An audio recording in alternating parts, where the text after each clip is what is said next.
Assalamualaikum warahmatullahi wabarakatuh. Apa kabar teman-teman? Tentunya baik ya, tentunya tetap dalam lindungan Allah Subhanahu wa taala. Nah, teman-teman, di sini kami dari kelompok 2 akan mempresentasikan hasil dari kelompok kami dalam mata kuliah pengantar antropologi yang diampu oleh Bunda Ita Istianah dan makalah kami yang berjudul Sejarah Antropologi. Nah, teman-teman, jangan lupa ya like, comment, and subscribe YouTube kami agar tidak ketinggalan konten menarik tentang pelajaran di kampus kami IAIN Madura tercinta. Selamat menyaksikan. Assalamualaikum warahmatullahi wabarakatuh. Baik, di sini teman-teman saya akan menjelaskan tentang pemateri pertama, yaitu tentang sejarah perkembangan antropologi. Adapun sejarah perkembangan antropologi di sini, antropologi berasal dari bahasa Yunani, yaitu anthropos yang berarti manusia dan logos berarti ilmu. Jadi antropologi ini adalah ilmu yang mempelajari tentang manusia. Nah, menurut perkembangan sejarah, antropologi mengalami perkembangan dari satu perspektif ke perspektif lainnya.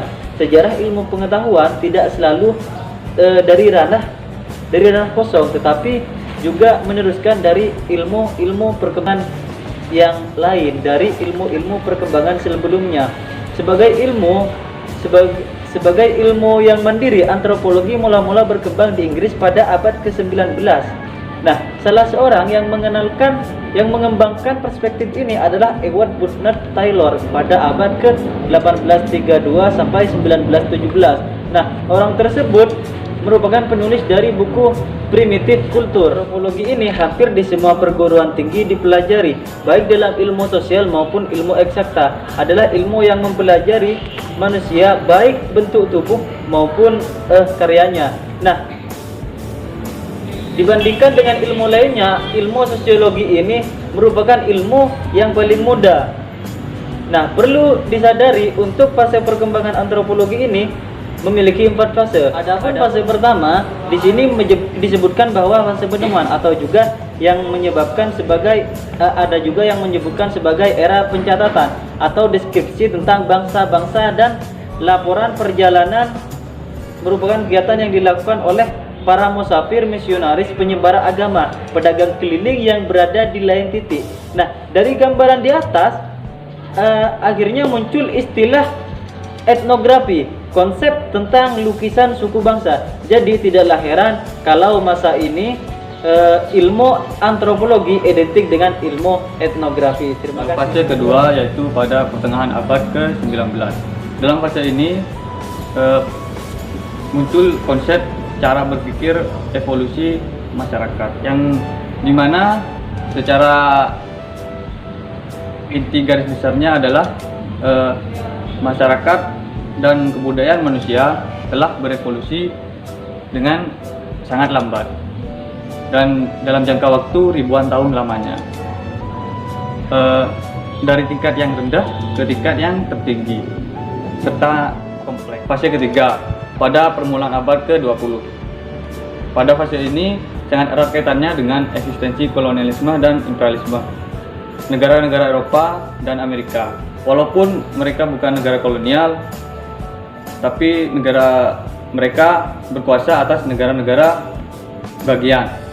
Karena itu, apabila ingin mengenal suatu daerah, hanya ada satu cara, yakni memahami dan menganalisa tabiat serta sikap watak dari wilayah atau daerah yang berdan. Selanjutnya pada fase keempat, di fase keempat ini perkembangan ilmu antropologi demikian pesatnya.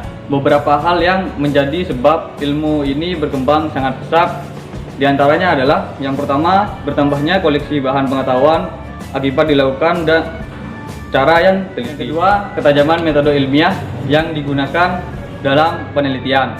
Dan yang ketiga, timbul rasa antipati terhadap kolonialisme, khususnya Perang Dunia Kedua. Dan yang terakhir, hilangnya bangsa-bangsa primitif. Sekarang ruang lingkup ilmu antropologi menurut Marsworth dan David K. Jordan adalah 1. Asal muasal hidup manusia dari periode ke periode. 2. Perkembangan struktur fisik dan pengaruh terhadap lingkungan. Dan yang terakhir adalah bertugas untuk memahami manusia secara utuh. Dan selanjutnya adalah hubungan antara antropologi dengan ilmu sosial lainnya. Menurut Harsojo, ilmu antropologi ini bukan satu-satunya ilmu yang mempelajari tentang manusia.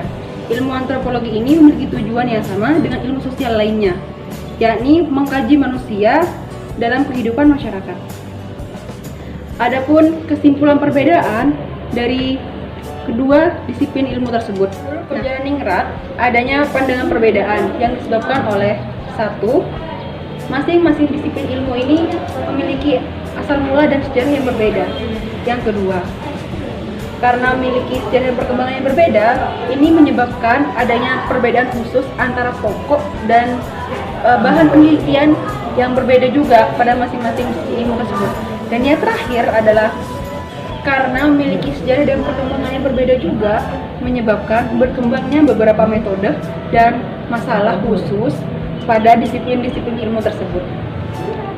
Saya sebagai pemateri keempat akan menjelaskan tentang hubungan antropologi dengan ilmu lain.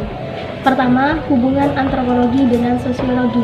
Objek kajian sosiologi adalah masyarakat manusia, terutama dari hubungan antar manusia dan proses yang timbul dari hubungan manusia dalam masyarakat. Dalam antropologi, budaya mempelajari gambaran tentang perilaku manusia dan konteks sosial budayanya. Kedua, hubungan antropologi dengan psikologi. Psikologi pada hakikatnya mempelajari perilaku manusia secara internal, seperti motivasi, minat, sikap, dan lain sebagainya. Sedangkan antropologi budaya lebih kepada faktor eksternal, yaitu lingkungan fisik, lingkungan keluarga, dan lingkungan sosial. Jadi, kedua unsur tersebut saling berinteraksi sehingga menghasilkan kebudayaan melalui proses belajar. Yang ketiga, hubungan antropologi dengan ilmu sejarah.